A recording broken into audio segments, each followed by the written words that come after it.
하나님의 말씀은 디모데전서 1장 12절에서 20절까지의 말씀입니다.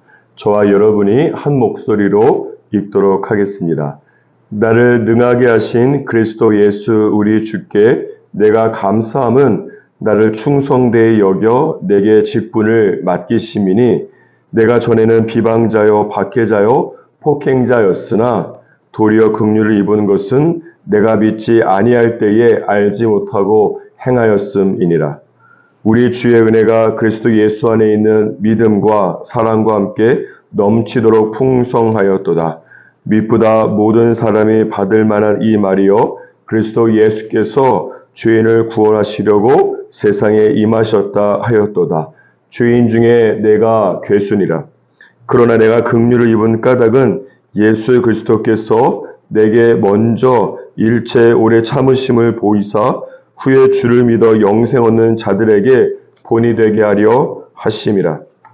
영원하신 왕 곧 썩지 아니하고 보이지 아니하고 홀로 하나이신 하나님께 존귀와 영광이 영원 무궁하도록 있을지어다. 아멘.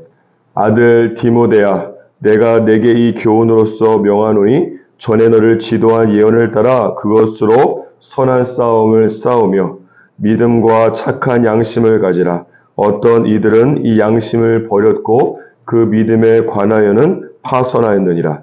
그 가운데 후메네오와 알렉산더가 있으니 내가 사탄에게 내준 것은 그들로 훈계를 받아 신성을 모독하지 못하게 하려 함이라. 사도 바울이 에베소에서 목회하던 디모데에게 보낸 목회 서신이 디모데전서를 함께 살펴보고 있습니다. 오늘 본문 말씀 12절에 보면 사도 바울이 예수 그리스도께 감사하고 있습니다. 감사의 내용은 무엇입니까? 말씀 안에 보면 예수님께서 바울을 충성스럽게 여겨서 직분을 맡기신 것에 대해서 사도 바울이 하나님께 감사하고 있습니다.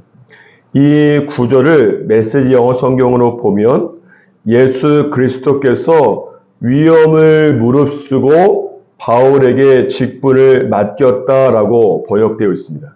그도 그럴 것이 13절에 보시면 사도 바울이 과거에는 비방자요 박해자요 폭행자였기 때문에 그렇습니다. 사도행전 9장 1절에 보니까 사도 바울이 주의 제자들에 대해서 살기가 있었다고 말할 정도라면 과연 누가 사도 바울의 회심을 믿어주려고 하겠습니까? 초대교회 공동체에서 확실하게 검증도 되지 않은 사도 바울을 괜히 받아들였다가 오히려 사도 바울에게 모두 발각되고 체포되고 또는 죽음을 당할 수도 있기 때문에 그렇습니다. 그런데 모든 사람이 바울은 절대 안 됩니다 라고 할 때에 12절에 보시면 오직 그리스도 예수께서는 사도 바울을 위해서 위험을 무릅쓰기로 결정하고 그에게 직분을 맡기셨다라고 말씀하고 있습니다. 어쩌면 저와 여러분 중에 지금 내가 하고 있는 사역이나 일에 대해서 괜히 내가 이 일을 시작했나라고 하는 후회가 있으신 분은 없습니까? 내가 이렇게 될 줄 알았어라고 비관하면서 역시 나는 안 된다라고 말한 다른 사람들의 말이 맞았어라고 생각할 수도 있겠습니다. 하지만 지금 여러분이 하고 있는 사역 또는 부르심은 하나님께서 모든 위험을 무릅쓰고 나에게 맡겨주신 일입니다. 하나님께서 나를 위해서 모든 위험을 무릅쓰셨는데 왜 나는 사역과 부르심을 위해서 살 때에 하나님을 위해서 모든 위험을 무릅쓰려고 하지 않습니까? 어떤 어려움 또는 난관이 있다고 할지라도 하나님께서 모든 위험을 무릅쓰고 나에게 맡겨주신 그 일을 내 자신도 모든 위험을 무릅쓰고 감당할 수 있기를 축복합니다. 아니 반드시 감당하게 될 것입니다. 반드시 해낼 것입니다. 그 이유는 크게 두 가지가 있습니다. 첫 번째는 로마서 11장 29절에 보면 하나님의 부르심에는 후회가 없다고 말씀하고 있기 때문입니다.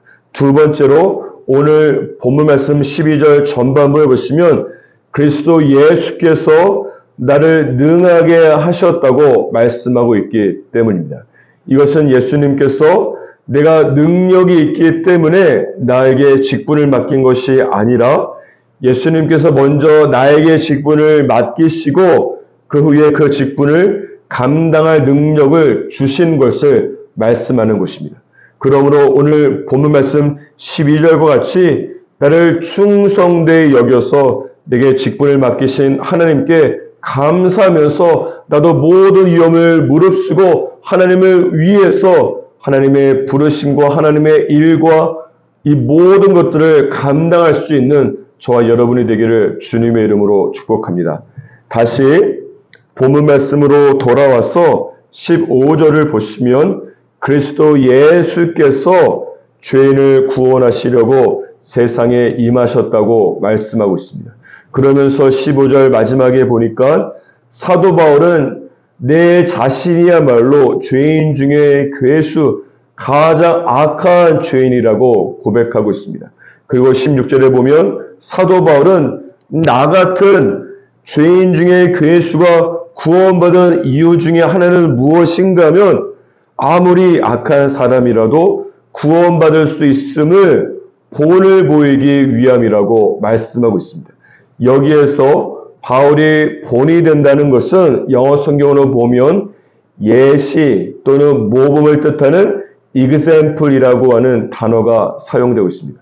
그런데 바울이 example이 된다는 것은 바울이 모범이 된다는 것은 기본적으로 다른 사람들을 전제로 하는 것입니다. 다른 말로 말하면 하나님께서 죄인 중에 괴수인 바울을 구원하신 것은 그 바울을 통해서 이 세상에 또 다른 수많은 죄인 중에 괴수들을 구원하기 위함인 것입니다.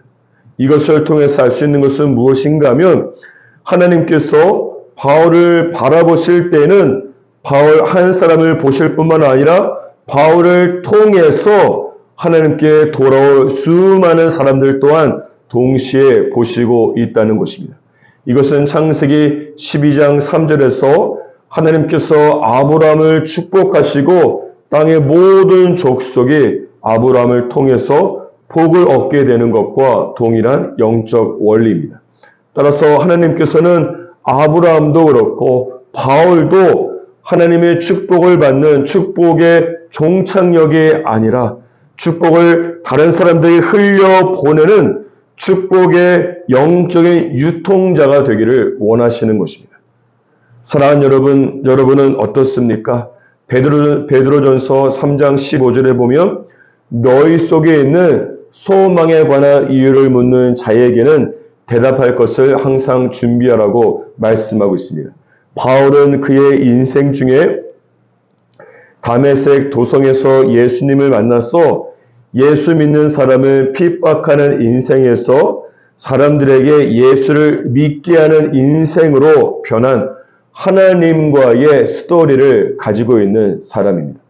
그래서 바울은 이 하나님과의 스토리를 그에게 소망에 관한 이유를 묻는 사람들과 나눈 것이 아니겠습니까? 그럼으로써 바울은 하나님께서 그를 통해서 축복하고자 하는 모든 사람들에게 복음을 전하고 있는 것입니다.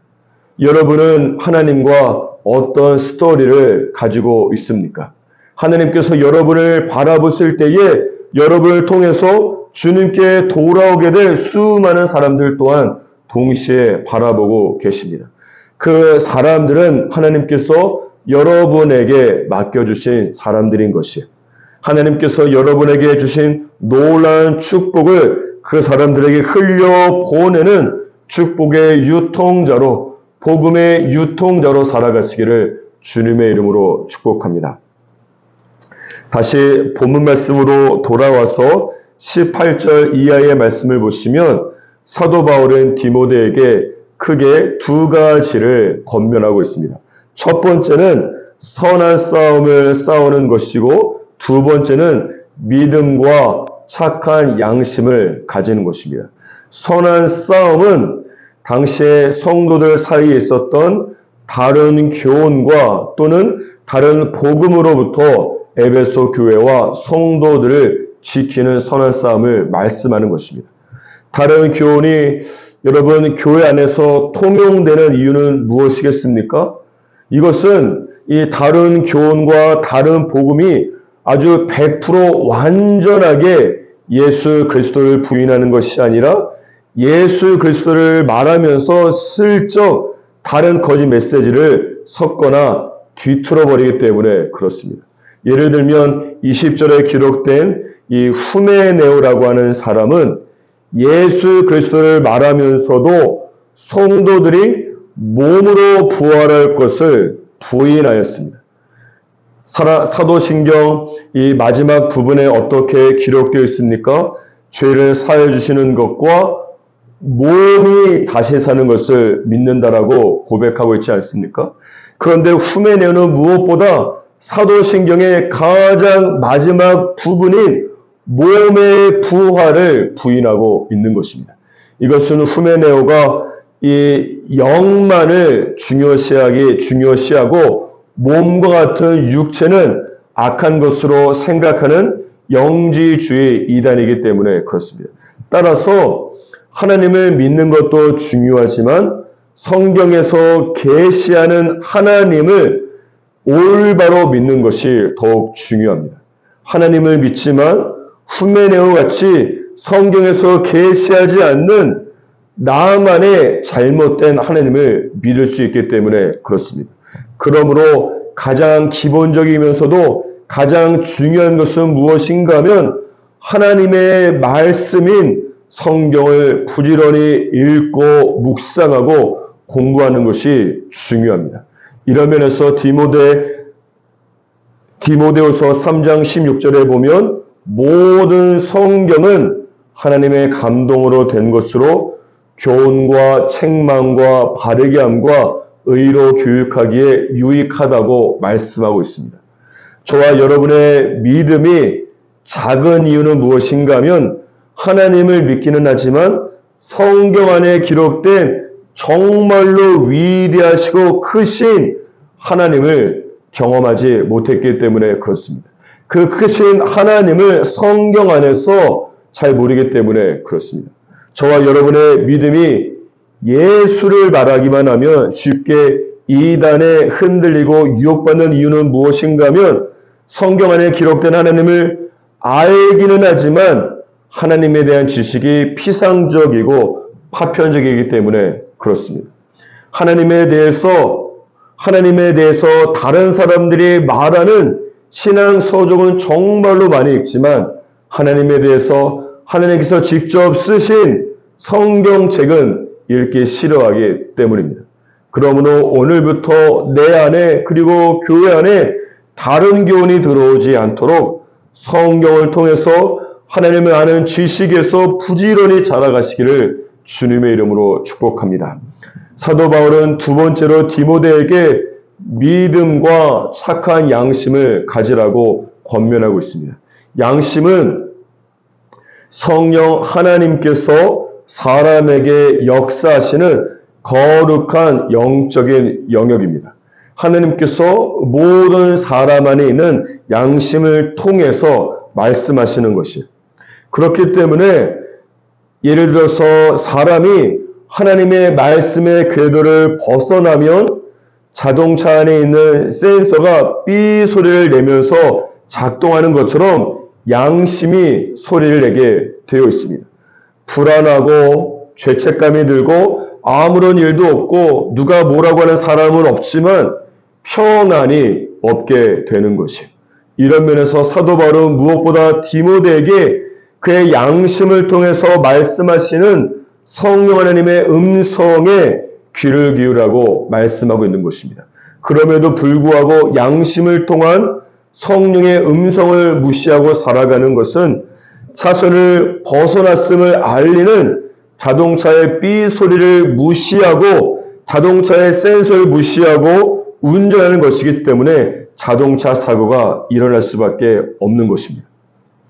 그래서 19절 마지막 부분에 보면 양심을 버렸을 때에 그 사람의 믿음이 파손했다라고 말씀하고 있는 것입니다. 사도 바울이 디모데에게 가지라고 권면한 믿음이 하나님의 말씀에 따라 살아가는 것이라면 양심은 성령 하나님의 인도하심에 따라 살아가는 것입니다. 이것이 중요한 이유는 인생의 모든 구체적인 문제들에 대해서 성경이 구체적으로 말씀하고 있는 것은 아니기 때문에 이럴 경우에는 내 안에 있는 양심을 통해서 말씀하시는 성령의 센서인 성령의 소리를 들어야 하기 때문에 그렇습니다. 오늘날로 살아갈 때 저와 여러분 모두 첫째는 기록된 말씀인 성경의 소리에 귀를 기울이고 둘째는 양심에 기록된 성령의 소리에 귀를 기울이면서 살아갈 수 있기를 주님의 이름으로 축복합니다.